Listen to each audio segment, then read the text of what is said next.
మొదటిగా దేవుని పరిశుద్ధ నామమునకు వందనము తెలియపరుస్తున్నాను. ఈ ప్రాతకాల సమయంలో మందిర ఆవరణంలో చేరిన మీ అందరికీ యేసుక్రీస్తు నామంలో ప్రాతకాల శుభములు తెలియపరుస్తున్నాను. పరిశుద్ధ గ్రంథము నుండి సంకీర్తనలు 61, 1-2 వచనములు మరలా చదువుకున్నాము. సంకీర్తనలు 61, 1-2 వచనములు. దేవా, నా మొర్ర ఆలకింపుము, నా ప్రార్థనకు చెవియొగ్గుము. నా ప్రాణము తల్లడిల్లగా బూదిగంతముల నుండి నీకు మొర్రపెట్టుచున్నాను. దేవుడు తన పరిశుద్ధ వాక్యమును మన వెనుకడిలో దీవించునుగాక. ప్రార్థించుకుందాం. ప్రేమ నమ్మకం గల మా ప్రియ పరలోకపు తండ్రి, పరిశుద్ధుడ, జీవాధిపతి, అద్భుతకరుడ, ఆలోచనకర్త, నీకే వందనములు స్తోత్రాలు చెల్లిస్తున్నామయ్యా. ఈ దినాన్ని చూడలేక మా ప్రియులంతా మొదటి మీ సన్నిధానంలో చేరి ఉన్నారు నా తండ్రి. మాకైతే నా తండ్రి దినాలు గడువుగా ఇచ్చినందుకు వందనములు చెల్లిస్తున్నాము. ఇదిగో నా తండ్రి, కూడిక ఆది నుంచి అంతమ వరకు మీరే క్రమముగా జరిపించుకుని మహిమ పొందుకోండి. ఇదిగో నా ప్రభువా, నీ పక్షాన నిలబడిన నన్ను నీ నోటి బోరగా మాత్రమే వాడుకొని మీరే మహిమ పొందుకోమని యేసు జీవము గల పరిశుద్ధ నామంలో ప్రార్థిస్తున్నాము తండ్రి. ఆమేన్. ఈ 61వ దావీదు కీర్తన అంశము దావీదు జీవితంలో ప్రార్థన విజయాలు. ఆయన ప్రార్థించి ఎన్నో విజయాలు పొందుకున్నాడు. మనం ఈ లెంట్ డేస్లో ఉన్నాము.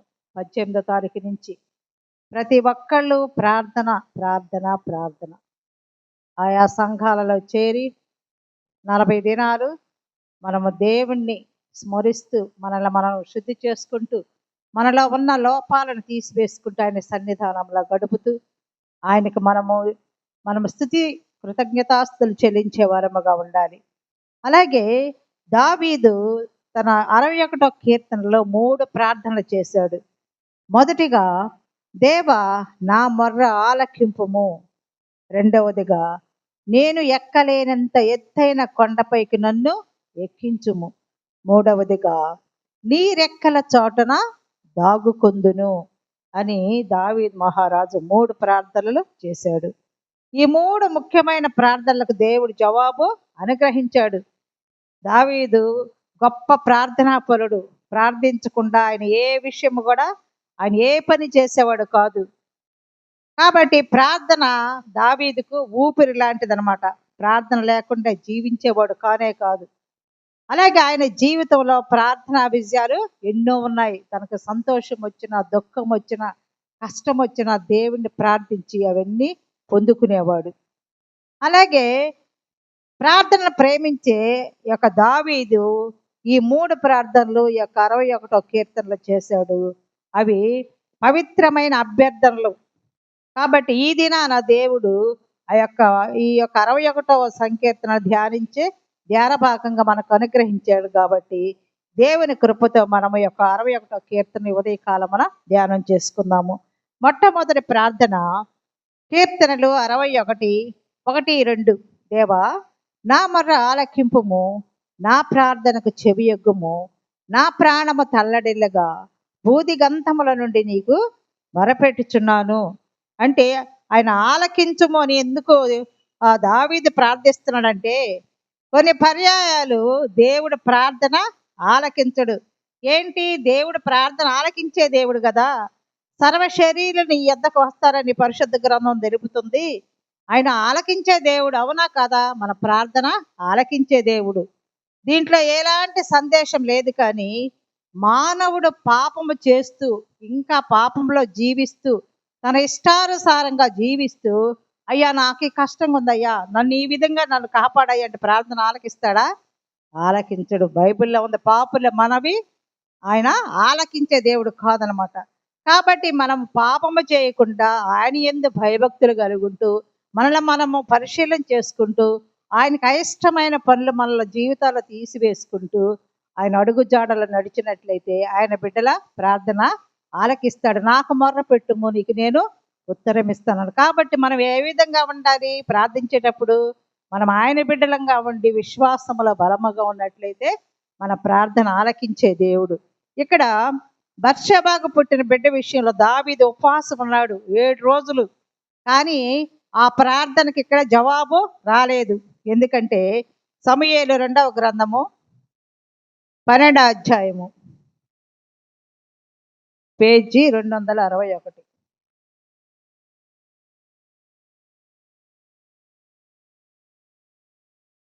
సమూయేలు 2వ గ్రంథము 12వ అధ్యాయము 16 నుంచి 23 వచన భాగములు ఇక్కడ వ్రాయబడి ఉన్నది ఏంటంటే, యెహోవా ఉరియా భార్య దావీదునకు కనిన బిడ్డను మొత్తినందున అది బహు జబ్బు పడినది. కాబట్టి దావీదు ఏం చేశాడంటే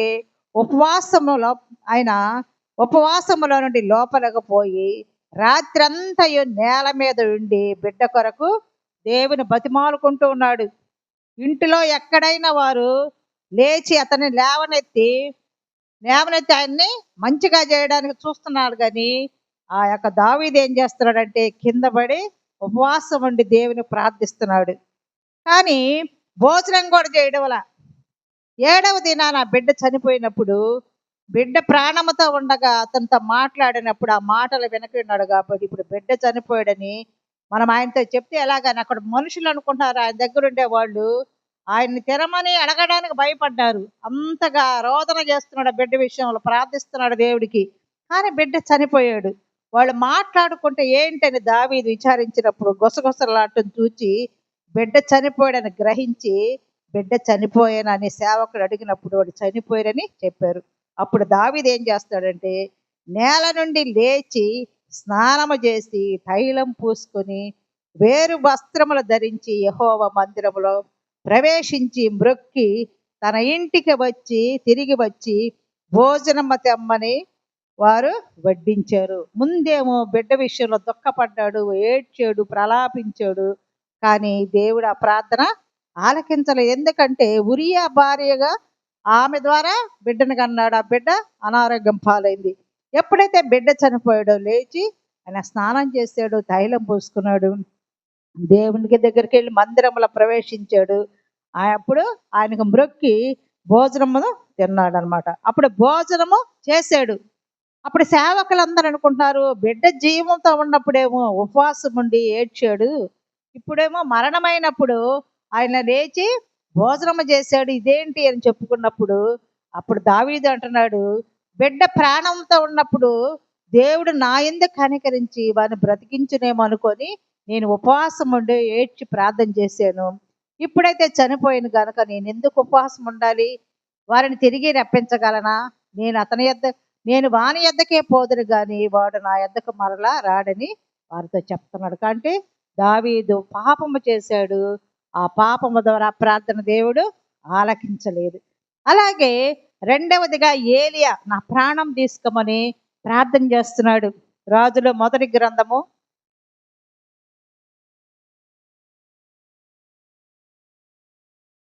19వ అధ్యాయము 2-3 వచనములు. ఇక్కడ యెజెబెలు ఒక దూత చేత ఏలియాకు ఈ వర్తమానం పంపెను, రేపు ఈ వేళకు నేను నీ ప్రాణమును వారిలో ఒకని ప్రాణము వలె చేయని ఎడల దేవుడు నాకు గొప్ప అపాయము కలుగు చేయును కాక. కాబట్టి అతడు ఈ సమాచారం తెలుసుకొని లేచి తన ప్రాణము కాపాడుకున్నట్టుకై పోయి యోధా సంబంధమైన బేర్షెబాకు చేరి అక్కడ ఉండి మన తన దాసునితో చెప్పాడు. అలాగే తాను ఒక దిన ప్రయాణం అరణ్యములోనికి పోయి ఒక బదరీ వృక్షము కింద కూర్చుండి మరణాపేక్ష గలవాడై, యెహోవా నా పితరుల కంటే నేను ఎక్కువ వాడను కాను, ఇంత మటుకు చాలను, నా ప్రాణము తీసుకునమని ప్రార్థన చేస్తాడనమాట. అంటే ఈ యొక్క యెజెబెలు చంపుతానని చెప్పినప్పుడు అతడు మరణాపేక్ష గలవాడై ఒక దిన ప్రయాణ అరణ్యంలోకి పోయి ఆ బదరీ వృక్షము కింద కూర్చొని ప్రార్థన చేశాడు. కానీ అయ్యా అంటున్నాడు, అయ్యా నా పితరుల కంటే నేను ఎక్కువ వాడను కాను, నాకు ఇంత మటుకే చాలయ్యా, నేను ఎక్కువ వాడను కాను, నా ప్రాణము తీసుకోమన్నప్పుడు ఆ ప్రార్థన కూడా జవాబు దేవుడు ఇవ్వలేదు. అలాగే 3వ వ్యక్తి మోషే కూడా ప్రార్థన చేసినప్పుడు దేవుడు వినలేదు. ద్వితీయోపదేశ కాండము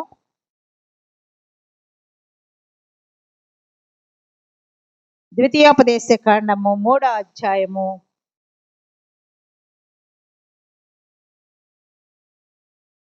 20వ వచనము. ద్వితీయోపదేశ కాండము 3వ అధ్యాయము 20వ వచనములో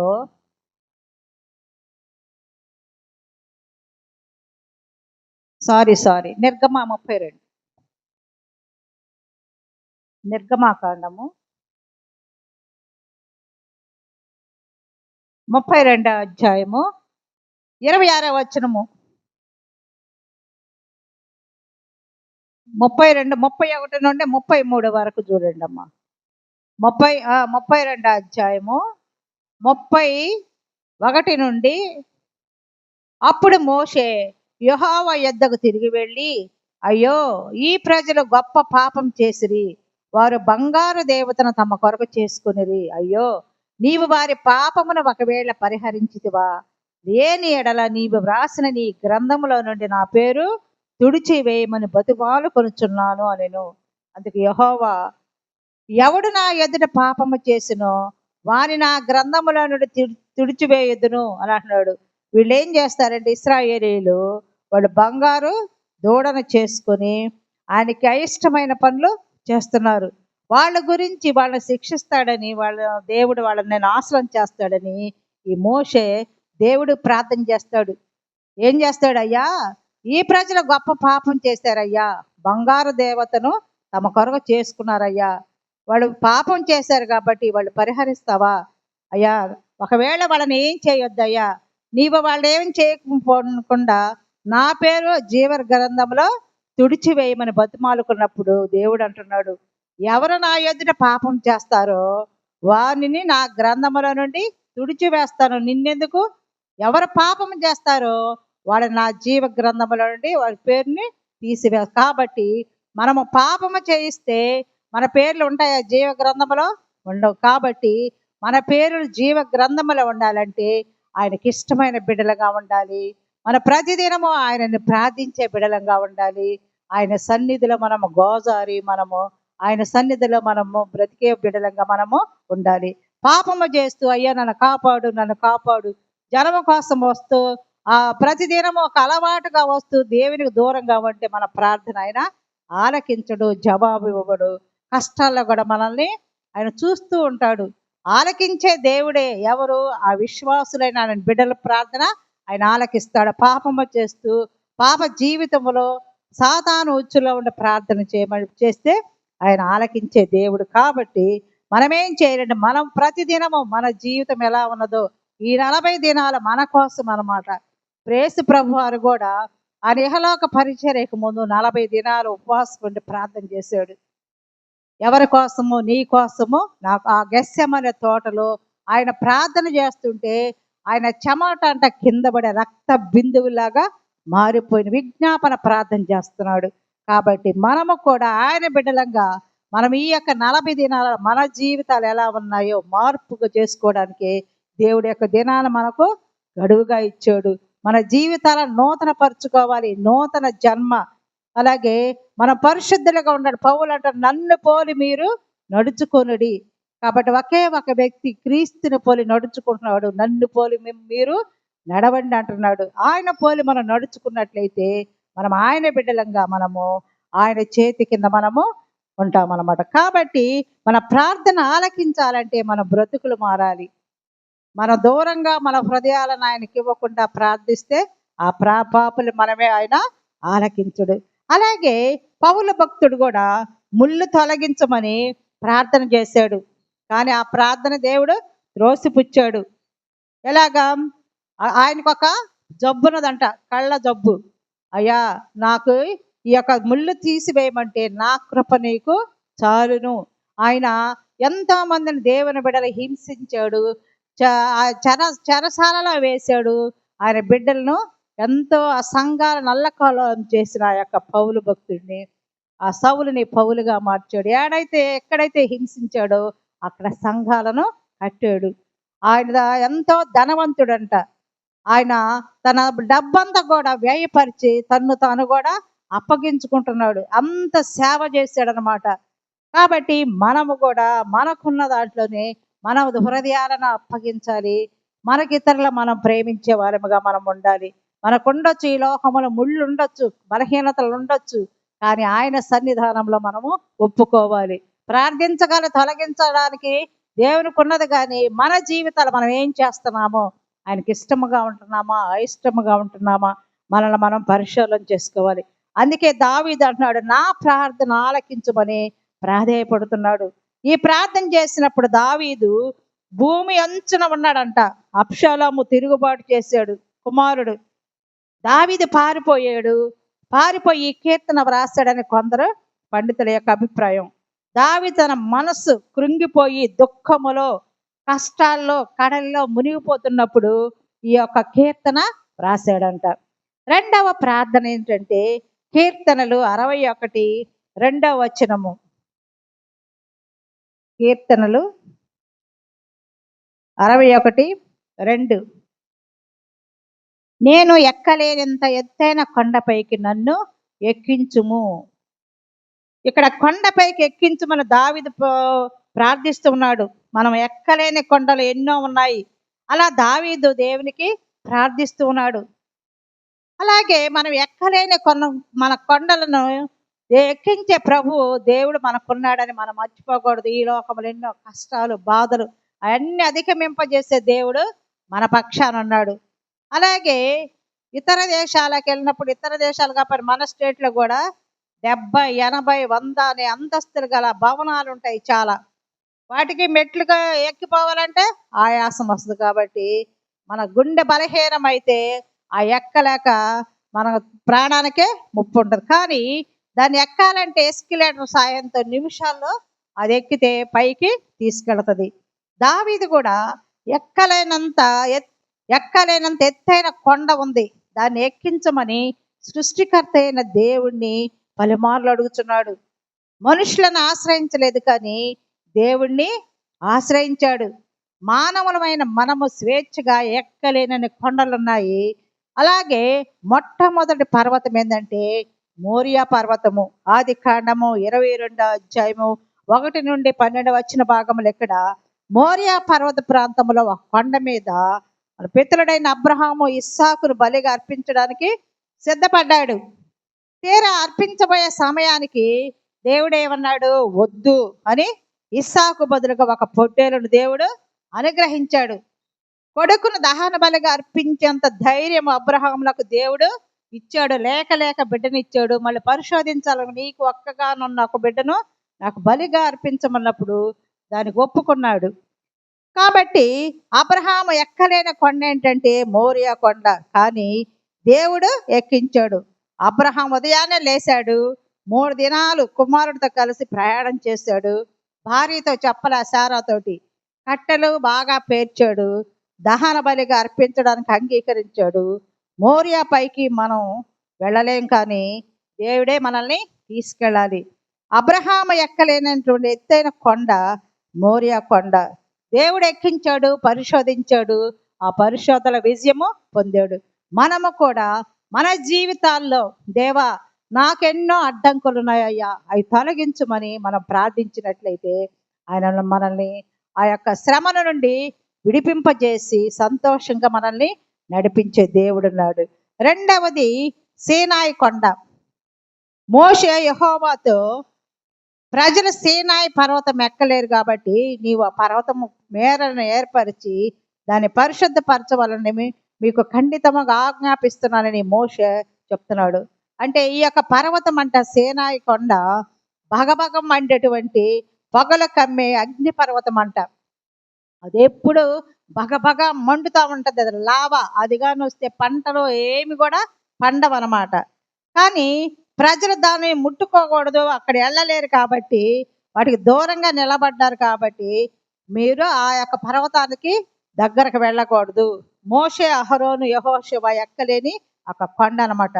పరిశుద్ధుడైన దేవుడు మోషేను ఆ పర్వతం దగ్గర 10 ఆజ్ఞలను ఆయన ప్రసాదించాడు.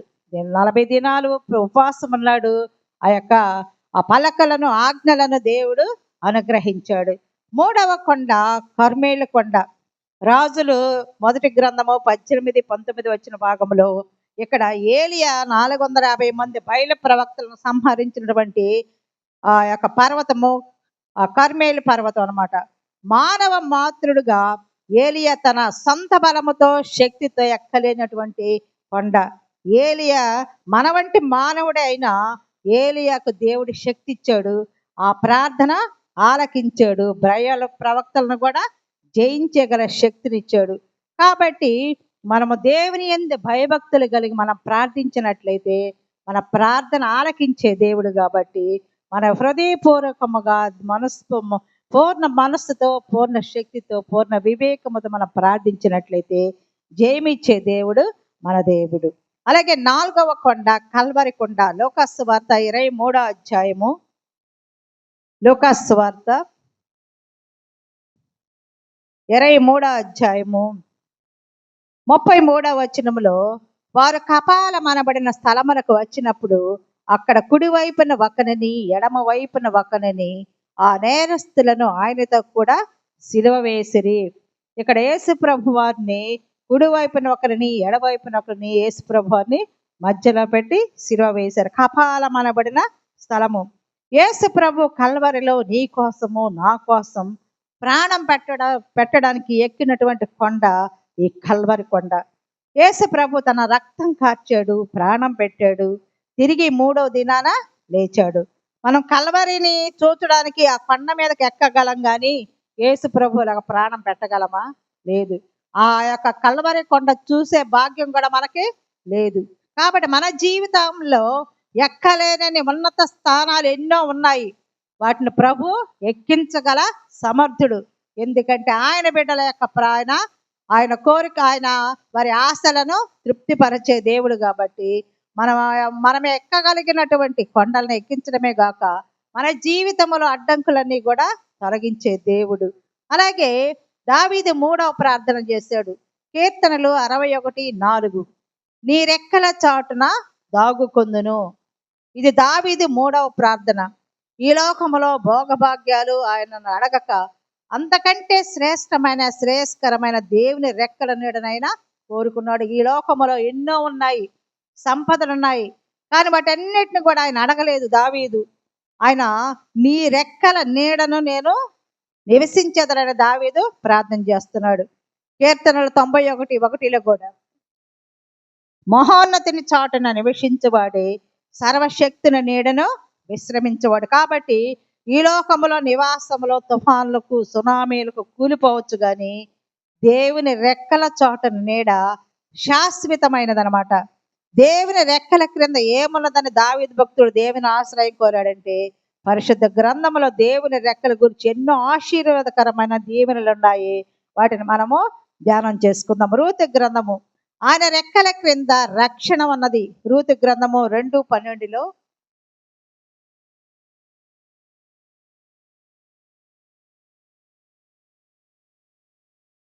222 రూతు గ్రంథము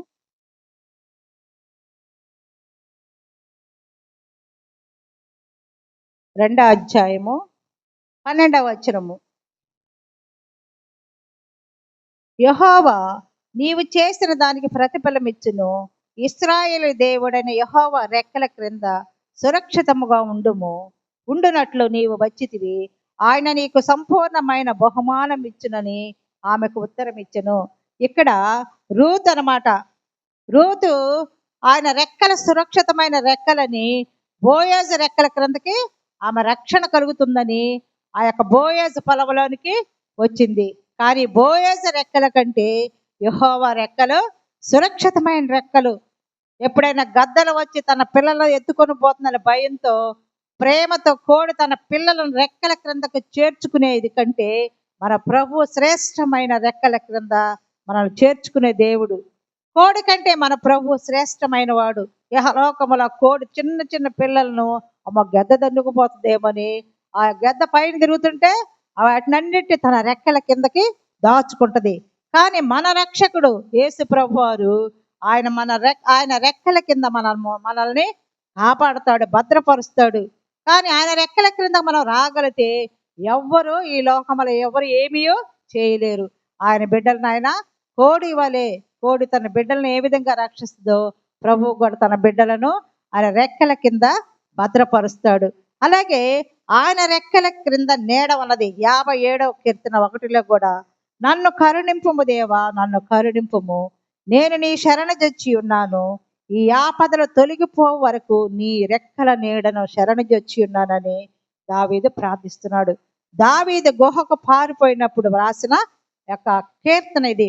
సమూయేలు గ్రంథంలో 2 సార్లు ఇలాంటి సంఘటనలు మనం చదివినట్లే తెలుస్తాయి. ఈ 2 అపాయ సమయాలే అయితే కానీ దేవుని బిడ్డలే శక్తిమంతుడైన దేవుని నీడలో ఉంటే ఏ అపాయము కూడా రాదు. ఈ లోకములో మనకు చాలా అపాయకరమైన పరిస్థితులు ఉంటాయి. సద్భక్తితో బ్రతక ఉద్దేశించే వారికి ఎన్నో హింసలు ఉంటాయి. మంచి బ్రతుకు బతకాలి, దేవుని యందు భయభక్తులు గల బిడ్డలుగా ఉండాలనుకుంటే మనము ఈ లోకంలో కష్టమే, కానీ నిలబెట్టుకోవాలి. ఏ మాటలు ఏమి మాట్లాడి దేవుని మొహం మీద ఉమ్మి వేశారు? అలాంటి ఆయన ఆయన ఆయన ఏ మాత్రమో మాట్లాడలేదు. కానీ మన మాటలు, మన యొక్క ప్రవర్తనను బట్టి ఆయన హింసింపబడ్డాడు, ముఖం మీద ఉమ్మివేయబడ్డది, ఆయన మీద గుద్దారు, ఆయన మీద ఎన్నో అపనిందలు హేళన చేశారు. కానీ మనం ఏం చేయాలంటే ఆయన రెక్కల నీడను మనము భద్రత ఉంటుంది కాబట్టి మనం ఆయన రెక్కల క్రిందకు వచ్చే బిడలంగా ఉండాలి. అలాగే 63:7లో కూడా నీ రెక్కల చాటున శరణు తెచ్చి ఉత్సాహధ్వని చేసేదనని ఆయన అంటున్నాడు దావీదు.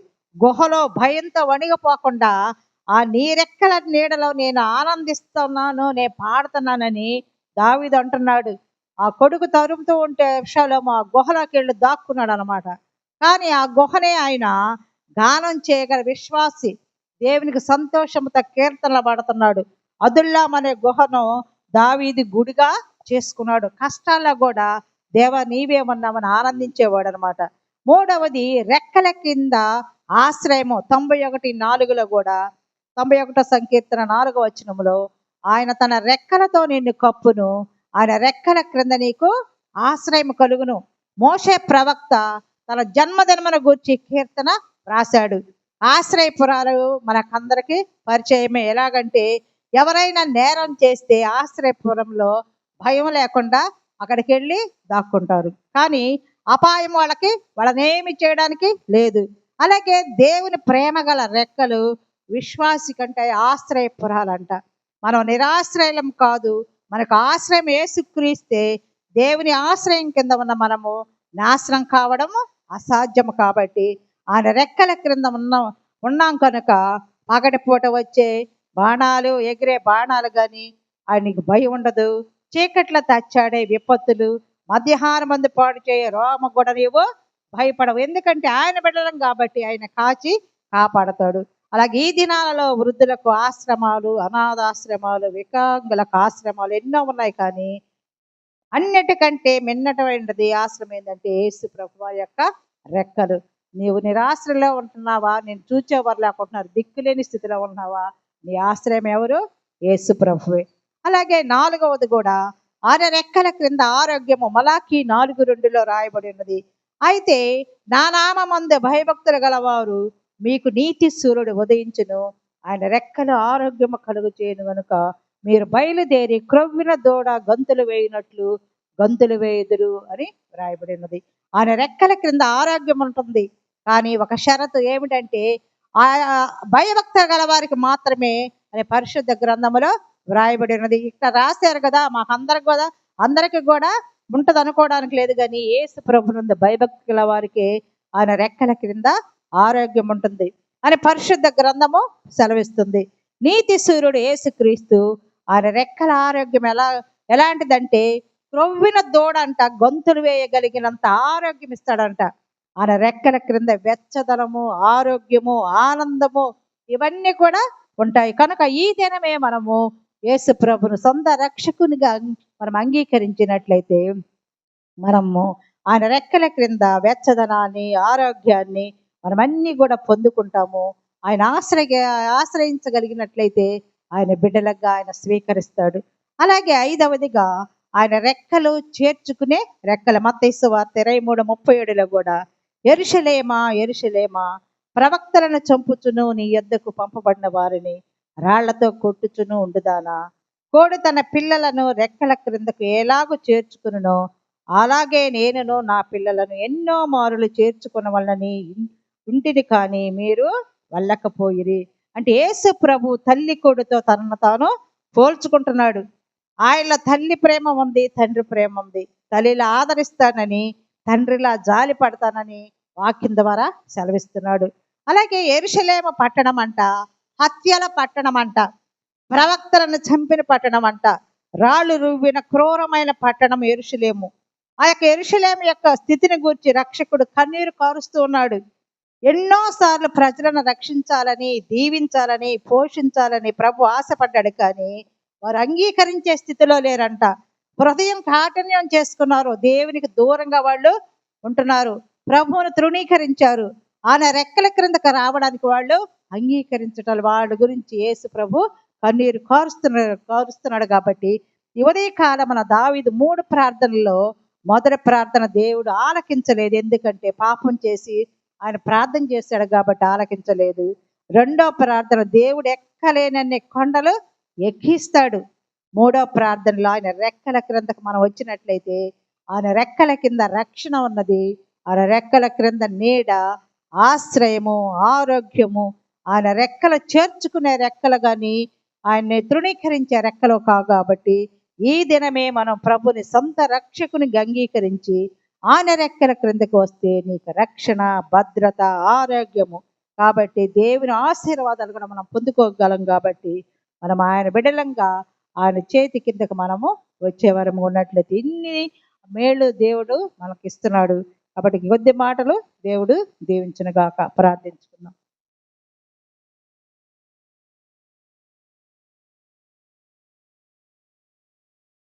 మహోన్నతుడు, జీవము గల తండ్రి, పరిశుద్ధుడా, జీవాధిపతి, నీకే వందనములు, స్తోత్రాలు. ఈ ఉదయ కాలమున నా తండ్రి మీరు మాతో మాట్లాడిన విధానాలను బట్టి వందనాలయ్యా. ఇంకా నీకు దూరముగా ఉన్నట్లయితే నా తండ్రి నీకు సమీపముగా ఉండి మా హృదయాలనికి సమర్పించి నీ రెక్కల క్రిందికి వచ్చి మేడని పొందే బిడలంగా ఉండడానికి మాకు మంచి మనసును దయచేయండి. ఈ వాక్యాన్ని మా హృదయంలో పదిలపరుచుకొని వాక్యానుసారంగా జీవించి కృపను మాకు దయచేయండి. ఇదిగో నా తండ్రి మా పాళెంలో ప్రతి గృహాన్ని దర్శించండి అయ్యా. మారు మనసు రక్షణ బాగా దయచేయండి. మీరు అక్కడ అతి సమీపంలో ఉండగా నా తండ్రి మీరు మా కొరకై నా తండ్రి కల్వరి సిలువలో నా తండ్రి విలువైన రక్తాన్ని కార్చి ప్రాణం పెట్టి వెలపెట్టి మమ్మల్ని కొన్నారయ్యా. మీరు మళ్ళా తిరిగి రానయ్యుండగా నా తండ్రి మమ్మల్ని మేము సిద్ధపరుచుకొని నీ రాకడకు నా తండ్రి ఎదురు చూసే బిడ్డలుగా ఉండడానికి కృప చూపండి. ఇదిగో నా తండ్రి వృద్ధులను, నా తండ్రి విధవరాళ్లను నా తండ్రి మీరే కనికరించండి. ఏ అవసరతలో ఉన్నారో ప్రభా వాళ్ళ ప్రతి అవసరత తీర్చండి నా తండ్రి. ఉద్యోగాల కోసము, వివాహాల కోసము, నా తండ్రి గర్భఫలాల కోసం ఎదురు చూస్తున్న బిడ్డలను కనికరించండి. ఇదిగో నా ప్రభా మా బిడ్డలు ఎంతోమంది కష్టపడి చదువుకుంటున్నాను నా తండ్రి. ఇంటర్మీడియట్, 10th, డిగ్రీ ఇలా పరీక్షలు రాస్తుండగా నా తండ్రి నీ పరలోక జ్ఞానముతో బిడ్డలు నా తండ్రి వాళ్ళని నా తండ్రి కాచి కాపాడండి. మంచి మార్కులు సంపాదించుకుని ఉన్న స్థానంలో ఉండి నీ సాక్షులుగా ఉండడానికి మా బిడ్డలు మీరే ఆశీర్వదించి దీవించమని అడుగుతున్నాను తండ్రి. ఇది మా పాడవుల ప్రతి ఒక్క బిడ్డ నా తండ్రి నీ బిడ్డగా నా తండ్రి విశ్వాసంలో స్థిరులుగా ఉండడానికి కృప దయచేయండి. ఇదిగో నా తండ్రి ఈ కూడికి నా తండ్రి జరిపించిన ప్రతి ఒక్క యవన బిడ్డను బట్టి నా తండ్రి కుటుంబాలను నా తండ్రి మెండారా దీవించండి. ఈ యొక్క కార్యక్రమాల పాలు పొందిన ప్రతి బిడ్డను నా తండ్రి ఏ అవసరతలు ఉన్నారో నా ప్రభా మీరే జ్ఞాపకం చేసుకోండి. మా బిడ్డలను మా ప్రియులు ఎంతోమంది అనారోగ్య స్థితిలో, మరణకరమైన స్థితిలో ఉంటుండగా నా ప్రభా మీరు గాయపడిన హస్తముతో ముట్టి స్వస్థత ఇచ్చేయండి. ఎంతోమంది నా ప్రభ మా ప్రియులను మీరు పిలుచుకున్నారయ్యా. విడవబడిన కుటుంబాలను మీద ఆదరణకర్తగా ఉండి నా తండ్రి ఆదరించమని అడుగుతున్నాము. ఇదిగో నా తండ్రి మేమందరము నా ప్రభ నీ బిడలంగా ఉండి రాకడ పర్యంతము నా తండ్రి ఈ వాక్యంలో స్థిరపడి బలపడి నీ బిడలుగా ఉండడానికి ప్రతి ఒక్కరి మంచి మనస్సును నా తండ్రి విశ్వాసంలో స్థిరులుగా ఉండడానికి కృపను దయచేయమని జనదీవెనలతో నింపి దిన కీడించి తొలగించమని మా ప్రభును మీ ప్రియకుమారుడు యేసుక్రీస్తు జీవం గల పరిశుద్ధ నామంలో ప్రార్థిస్తున్నాము తండ్రి. ఆమేన్. పరలోకమందున్న మా తండ్రి నీ నామం పరిశుద్ధపరచబడును గాక, నీ రాజ్యం మాకు వచ్చును గాక, నీ చిత్తము పరలోకమందు నెరవేర్చున్నట్లు భూమి యందు నెరవేరును గాక. మారుదినమును మారుణస్థులను మేము క్షమించిన ప్రకారం మారుణములను క్షమించము, మమ్మల్ని శోధనలోనికి తేక కీడించి తప్పించము. ఎందుకంటే రాజ్యము, బలము, మహిమ నిరంతరము నీవై ఉన్నావు తండ్రి. ఆమేన్. ఆశీర్వాదంబుల్ మా మీద వర్షింపచేయుమీశా, ఆశతో నమ్మియున్నాము నీ సత్య వాగ్దత్తము ఈ మాహి మీద కృమ్మారించుము దేవా, క్రమ్మార ప్రేమ వర్షంబు కృమ్మారించుము దేవా. ఆమేన్. దట్టులకుండా మిమ్మల్ని కాపాడుటకును, తన మహిమ ఎదుట ఆనందముతో మిమ్మల్ని నిర్దోషులుగా నిలవబెట్టుటకును శక్తిగల మన రక్షకుడైన అద్వితీయ దేవునికి మన ప్రభువైన యేసుక్రీస్తు ద్వారా మహిమయు మహాత్యమును ఆధిపత్యమును అధికారమును యుగమునకు పూర్వమును ఇప్పుడును సర్వయుగములను కలుగునుగాక. ఆమేన్. మీ అందరి